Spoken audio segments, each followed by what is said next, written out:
നമസ്കാരം, welcome to our channel. കേരളത്തിലെ സർക്കാർ ലോ കോളേജിലേക്കും ചില സ്വകാര്യ സെൽഫ് ഫിനാൻസിംഗ് ലോ കോളേജിലേക്കും 2025-26 അധ്യയന വർഷത്തേക്കുള്ള 3 ഇയർ ആൻഡ് 5 ഇയർ LLB കോഴ്സിലേക്കുള്ള പ്രവേശന പരീക്ഷയ്ക്കുള്ള അപേക്ഷകൾ ക്ഷണിച്ചിട്ടുണ്ട്. അതിന്റെ ഡീറ്റെയിൽസ് ആണ് ഇന്നത്തെ എന്റെ വീഡിയോയിൽ ഉൾപ്പെടുത്തിയിരിക്കുന്നത്. അപ്പോൾ ആദ്യം തന്നെ നമുക്ക് 3 ഇയർ LLB എങ്ങനെ അപേക്ഷിക്കാം എന്നുള്ളതിനെ പറ്റി നോക്കാം. പ്രവേശനം ലഭിക്കുന്നത് കേരളത്തിലെ 4 സർക്കാർ ലോ കോളേജിലേക്കും സർക്കാർ സീറ്റ് ഷെയറിംഗ് കരാറുള്ള സ്വകാര്യ ലോ കോളേജിലേക്കുമാണ്. പ്രവേശനം കമ്പ്യൂട്ടർ ബേസ്ഡ് എൻട്രൻസ് എക്സാമിനേഷന്റെ അടിസ്ഥാനത്തിലായിരിക്കും. എലിജിബിലിറ്റി ആയിട്ട് പറഞ്ഞിരിക്കുന്നത് അപേക്ഷകൻ ഇന്ത്യൻ സിറ്റിസൺ ആയിരിക്കണം. എന്നാൽ സംവരണവും ബീസ് ഇളവുകളും ലഭിക്കുന്നത് കേരള കാൻഡിഡേറ്റ്സിന് മാത്രമായിരിക്കും. അതുപോലെ തന്നെ അക്കാഡമിക് ക്വാളിഫിക്കേഷൻ പറഞ്ഞിട്ടുണ്ട്. അപേക്ഷകൻ ഏതെങ്കിലും വിഷയത്തിൽ ഡിഗ്രി നേടിയിരിക്കണം. അത് കേരള സർവകലാശാലയിലോ അതുമായി അഫിലിയേറ്റ് ചെയ്ത അംഗീകൃത സർവകലാശാലയിലോ നിന്നായിരിക്കണം. ജനറൽ ആണെങ്കിൽ ജനറൽ വിഭാഗത്തിലെ 45% മാർക്ക്, അതേപോലെ SC BC physically disabled candidates ഇവർക്ക് 42% മാർക്ക് ഉണ്ടായിരിക്കണം.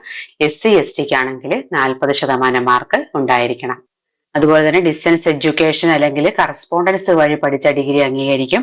പക്ഷെ +2 പോലുള്ള അടിസ്ഥാന യോഗ്യത ഇല്ലാതെ ഓപ്പൺ യൂണിവേഴ്സിറ്റി വഴി നേരിട്ട് ഡിഗ്രി നേടിയവർക്ക് അപേക്ഷിക്കാനായിട്ട് അർഹതയില്ല.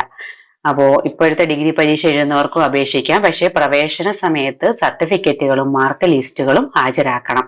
അങ്ങനെയാണെങ്കിൽ അവർക്കും അപേക്ഷിക്കാനായിട്ട് സാധിക്കും. അപ്പൊ ഇതിന് ഏജ് ലിമിറ്റ് ഇല്ല, ഏത് പ്രായക്കാർക്കും അപേക്ഷിക്കാം. പരീക്ഷയെ പറ്റിയുള്ള വിവരങ്ങളാണ് നെക്സ്റ്റ് പറഞ്ഞിരിക്കുന്നത്. 2025 മെയ് 25-ന്. അപ്പോ മൊത്തം 120 ഒബ്ജക്റ്റീവ് ചോദ്യങ്ങളാണ്. ഓരോ ചോദ്യത്തിനും 3 മാർക്ക്.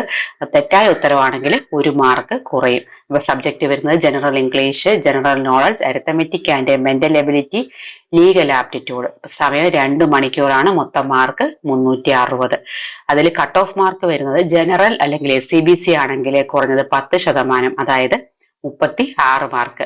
SC STക്ക് ആണെങ്കിൽ 5%, അതായത് 18 mark.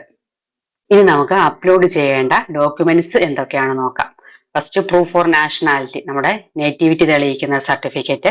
Next age and date of birth തെളിയിക്കാൻ SLC സർട്ടിഫിക്കറ്റിന്റെ പകർപ്പ് അല്ലെങ്കിൽ ബർത്ത് സർട്ടിഫിക്കറ്റ് അല്ലെങ്കിൽ പാസ്പോർട്ട്. SC BC OEC വിഭാഗങ്ങൾക്ക് വില്ലേജ് ഓഫീസർ നൽകുന്ന നോൺ ക്രിമിലെയർ സർട്ടിഫിക്കറ്റ്. എന്നാൽ OEC വിഭാഗത്തിൽ പെട്ടവരും നോൺ ക്രിമിലെയറിൽ ഉൾപ്പെടാത്തവർക്കുമായിട്ട് കമ്മ്യൂണിറ്റി സർട്ടിഫിക്കറ്റ് അപ്ലോഡ് ചെയ്യുക. പിന്നെ അതേപോലെ SC ST വിഭാഗത്തിൽപ്പെട്ടവർക്ക് തഹസിൽദാർ നൽകുന്ന കമ്മ്യൂണിറ്റി സർട്ടിഫിക്കറ്റ്. പിന്നെ രക്ഷിതാക്കൾ SC ST വിഭാഗത്തിൽപ്പെട്ടിട്ടുള്ള ഇന്റർകാസ്റ്റ് വിവാഹ മാതാപിതാക്കൾക്കുള്ള വിദ്യാർത്ഥികൾക്കാണെങ്കിൽ തഹസിൽദാർ നൽകുന്ന ഇന്റർകാസ്റ്റ് മാരേജ് സർട്ടിഫിക്കറ്റ്. പിന്നെ EWS കോട്ടയ്ക്ക് അപേക്ഷിക്കുന്നവരാണെങ്കിൽ വില്ലേജ് ഓഫീസർ നൽകുന്ന EWS സർട്ടിഫിക്കറ്റ് അപ്ലോഡ് ചെയ്യുക. അതുപോലെ തന്നെ ഡിസബിലിറ്റീസ് ഉള്ള അപേക്ഷകരാണെങ്കിൽ ഡിസ്ട്രിക്ട് മെഡിക്കൽ ബോർഡ് നൽകുന്ന സർട്ടിഫിക്കറ്റ് അപ്ലോഡ് ചെയ്യുക. അതേപോലെ കേരള ഫിഷർമാൻ വെൽഫെയർ ഫണ്ട് ബോർഡിൽ രജിസ്റ്റർ ചെയ്ത ഫിഷർമാരുടെ കുട്ടികൾക്ക് ഫിഷറീസ് ഓഫീസർ നൽകുന്ന സർട്ടിഫിക്കറ്റ്. അതേപോലെ സർക്കാർ സംരക്ഷണ കേന്ദ്രങ്ങളിലുള്ള കുട്ടികൾക്ക് women and child development director നൽകുന്ന ഫീസ് കൺസെഷൻ സർട്ടിഫിക്കറ്റ്. ഈ സർട്ടിഫിക്കറ്റുകളെല്ലാം PDF ഫോർമാറ്റിൽ 10 KB മുതൽ 500 KB വരെ ഫയൽ സൈസ് ഓൺലൈൻ അപേക്ഷയോടൊപ്പം അപ്ലോഡ് ചെയ്യേണ്ടതാണ്. ആവശ്യമായിട്ടുള്ള ഫയലുകളെല്ലാം അപ്ലോഡ് ചെയ്യുക. പാസ്പോർട്ട് സൈസ് ഫോട്ടോ, സിഗ്നേച്ചർ, അതേപോലെ റിസർവേഷൻ, ഇൻകം, മറ്റ് സർട്ടിഫിക്കറ്റുകളൊക്കെ അപ്ലോഡ് ചെയ്യുക. പ്രിന്റ് ഔട്ട് ഓഫീസിലേക്ക് അയക്കേണ്ട ആവശ്യമില്ല. then ആപ്ലിക്കേഷൻ ഫീസിനെ പറ്റി പറഞ്ഞിട്ടുണ്ട്. ജനറൽ SC BC വിഭാഗങ്ങൾക്ക് 900 രൂപയാണ് ഫീസ് വരുന്നത്.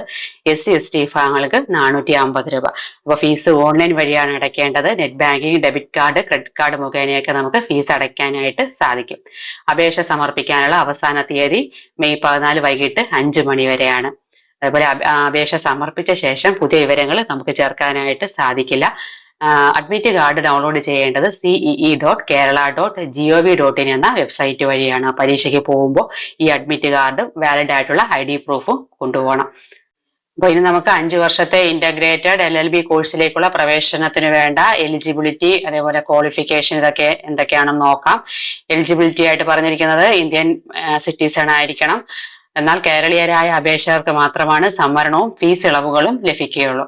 അതേപോലെ ക്വാളിഫിക്കേഷൻ പറഞ്ഞിരിക്കുന്നത് +2 പാസ്സായിരിക്കണം. അല്ലെങ്കിൽ സർക്കാർ അംഗീകൃത സ്ഥാപനം നൽകുന്ന 10ാം ക്ലാസ്സിന് ശേഷമുള്ള 3 വർഷത്തെ ഡിപ്ലോമ അല്ലെങ്കിൽ പോളിടെക്നിക് കോഴ്സ് കഴിഞ്ഞവർക്കും അപേക്ഷിക്കാനായിട്ട് സാധിക്കും.